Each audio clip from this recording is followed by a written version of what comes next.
Hello दोस्तों, आप लोगों का स्वागत है हमारे चैनल पे। और आज के वीडियो में हम बात करेंगे how to watch Hulk movies in order.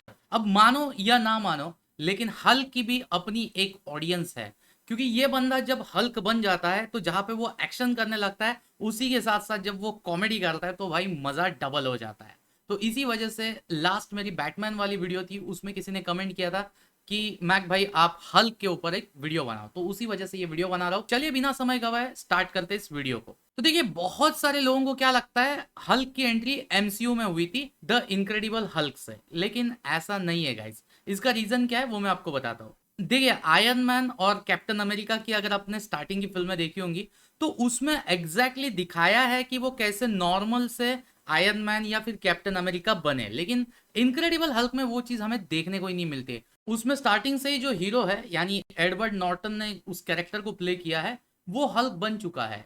तो भाई वो हल्क बना कैसे, इसकी कहानी अगर आपको जाननी है तो आपको इस फिल्म को स्टार्टिंग से देखना जरूरी है। और इसकी सबसे पहली फिल्म आती है 2003 में बनी फिल्म हल्क।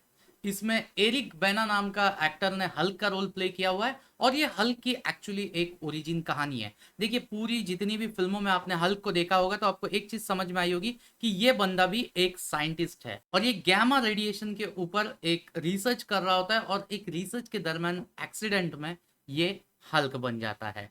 और ये हल्क बनने के बाद क्या क्या हंगामा होता है वो आपको इस पहली वाली फिल्म में देखने को मिलेगा। अभी इसके बाद वही 2003 की हल्क फिल्म का ये लोग सीक्वल बनाने का सोच रहे थे, लेकिन उसके जो प्रोड्यूसर्स थे वो जस्ट सोच ही रहे थे, तभी एमसीयू वालों ने सोचा कि हम एक अलग सिनेमैटिक यूनिवर्स क्रिएट करेंगे और वहां पे हम लोग सारे सुपर हीरोज को रीइंस्टेट करेंगे। तो इसी वजह से इन्होंने क्या किया, हल्क के राइट्स फिल्म बनाने के वापस खरीद लिए और उसके ऊपर सेकंड फिल्म बनाई जिसका नाम है द इनक्रेडिबल हल्क। तो जिसने हल्क देखी है उसके बाद जो इनक्रेडिबल हल्क देखेगा उसको ऐसा लगेगा कि यार पहली मूवी में जो मजा था वो सेकंड मूवी में दुगना हो जाता है, क्योंकि यहाँ पे लिटरली हमको विलन जो रहता है वो भी हल्क जैसा ही रहता है और हीरो जो है वो भी हल्क होता है। तो उनकी जो एंड में लड़ाई होती है भाई, वो देखने में बहुत ज्यादा मजा आया था मेरे को। तो आपको कैसा लगा वो आप कमेंट करके बताओ। और अगर आपने ये फिल्म नहीं देखी है तो ये दोनों फिल्म है, लेकिन पहली हल्क और बाद में द इनक्रेडिबल हल्क इस सीक्वेंस में जरूर से देखिए। इसके बाद थर्ड फिल्म आती है द एवेंजर्स।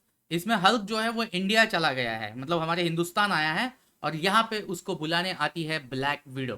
तो भाई साहब, ब्लैक विडो का और हल्क का एक रिश्ता इस फिल्म में देखा जाए तो यही से स्टार्ट हो जाता है, बट यहाँ पे वो रोमांटिक एंगल डाला नहीं गया था। बट पहली उसकी मुलाकात ही सारे एवेंजर्स में से ब्लैक विडो के साथ होती है, और वो उसे बोलती है कि हमारी धरती जो है वो खतरे में है, तो एवेंजर्स की टीम तैयार हो रही है, तो वहां पे तुमको आना पड़ेगा। तो वो चला जाता है, और फिर एवेंजर्स में जो हंगामा होता है वो देखने में तो बहुत ज्यादा मजा आता है। ये फिल्म को भी आप जरूर से देखना।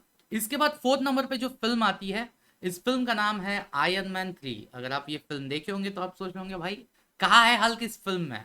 तो हल्क का इस फिल्म में कैमियो है पोस्ट क्रेडिट या मिड क्रेडिट सीन में। तो अगर आपको सिर्फ आयरन मैन की फिल्म देखनी है तो वो आयरन मैन 3 देखिए, लेकिन पोस्ट क्रेडिट सीन अगर आपको ये देखना है तो आप यूट्यूब पे सर्च भी करोगे ना Iron Man 3 post credit scene, तो आपको देखने को मिल जाएगा। पूरी फिल्म देखने की जरूरत नहीं पड़ेगी। इसके बाद फिफ्थ नंबर पे जो मूवी आती है इसका नाम है एवेंजर्स एज ऑफ अल्ट्रॉन। तो ये वो फिल्म है जिसमें हल्क और ब्लैक विडो का रोमांटिक एंगल दिखाया गया है। तो मतलब ये फिल्म के पहले हम सोच ही नहीं पा रहे थे कि हल्क की भी कोई लव स्टोरी होगी। हालांकि हल्क की जो पुरानी लव स्टोरी हल्क और द इनक्रेडिबल हल्क में दिखाई है उसको तो बाद में इन्होंने कंटिन्यू नहीं किया, उस कहानी को वहीं पे छोड़ दिया।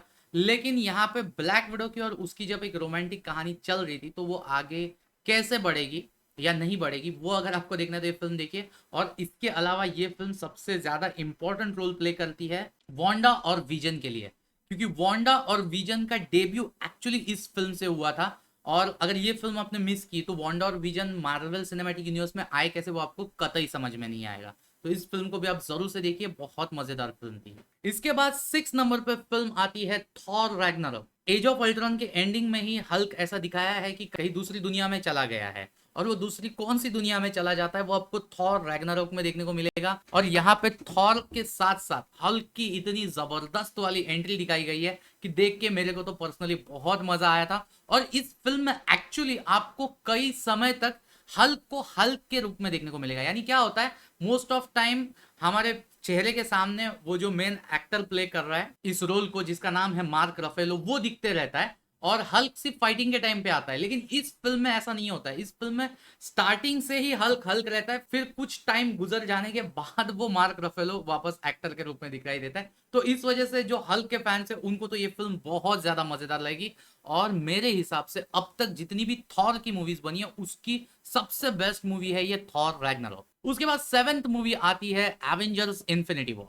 तो भाई साहब, अगर आपने एवेंजर्स इन्फिनिटी वॉर नहीं देखी तो आपको बता दूं कि एवेंजर्स इन्फिनिटी वॉर के पहले मार्वल सिनेमैटिक यूनिवर्स में जितनी भी सुपर हीरोज की मूवी बनी थी वो सारे सुपर हीरो इस एक मूवी में आपको देखने को मिलेंगे। यहां तक कि गार्डियंस ऑफ द गैलेक्सी के कैरेक्टर्स भी देखने को मिलेंगे। क्योंकि क्या हुआ था, एज ऑफ अल्ट्रॉन के पहले गार्डियंस ऑफ द गैलेक्सी का एंट्री तो हो गया था लेकिन उनको एवेंजर्स के साथ कनेक्ट नहीं किया गया था। लेकिन इन्फिनिटी वॉर में ऐसा नहीं होता है, सारे सुपर हीरोज देखने को मिलते हैं सिवाय एक सुपर हीरो के जिसका नाम है एंटमैन।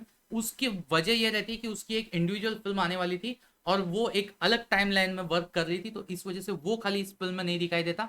लेकिन यहाँ पे फिर वो जो ब्लैक विडो और हल्क का जो एक रोमांटिक टच है उसको कंटिन्यू किया गया है।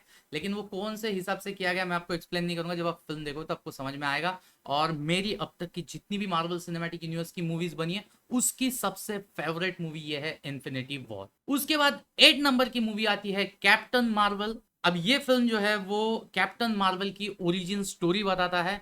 तो ये फिल्म आपको हल्क के लिए देखना जरूरी नहीं है। इसका जो कैमियो है वो एक पोस्ट क्रेडिट सीन में आता है, तो आप खाली सर्च कीजिए Captain Marvel post credit scene on YouTube, आपको देखने को मिल जाएगा। इसके बाद 9th नंबर की जो फिल्म आती है इसका नाम है एवेंजर्स एंड गेम। तो जैसे मैंने कहा था कि एंटमैन आपको वो फिल्म में नहीं दिखाई देगा इन्फिनिटी वॉर में, और कैप्टन मार्वल का तब तक इंट्रोडक्शन नहीं हुआ था एमसीयू में, तो ये दो सुपर हीरो भी आपको एवेंजर्स एंड गेम में देखने को मिलेंगे। यानी एवेंजर्स एंड गेम एक्चुअल ऐसी मूवी है जिसमें पुराने जितने भी सुपर हीरोज है वो सब आपको देखने को मिलेंगे।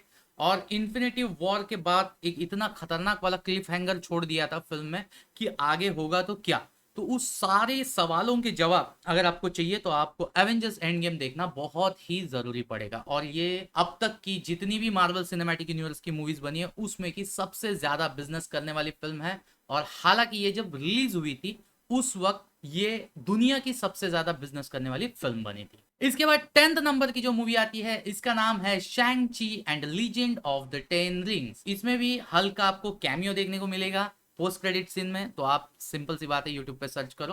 पूरी फिल्म हल्क के लिए देखनी जरूरी नहीं है, लेकिन शैंग ची and the legend of the 10 rings ये जो फिल्म है अगर आप एक्शन फिल्मों के दीवाने हो तो इसको जरूर से देखना, क्योंकि इसकी एक्शन जो है वो ताबड़तोड़ थी और इसकी जो वीएफएक्स है वो माइंड ब्लोइंग थे। इसके बाद 11 नंबर पे हल्क आपको किसी मूवी में नजर नहीं आएगा, एक सीरीज में नजर आएगा जिसका नाम है, शायद आप सीरीज देखते हो तो समझ ही गए होंगे उस सीरीज का नाम, She Hulk attorney at law. इसमें शी हल्क है तो ही हल्क कैसे नहीं होगा। तो बस भाई उसमें आपको हल्क देखने को मिलेगा, लेकिन हल्क वो अवतार में आपको देखने को नहीं मिलेगा जो फिल्मों में दिखाई दिया था। थोड़ा डिफरेंट इसका अवतार आपको इसमें देखने को मिलेगा। लेकिन ये जो सीरीज है ये बहुत ज्यादा लोगों को इतनी पसंद नहीं आई थी जितनी बाकी मार्वल की सीरीज आई थी।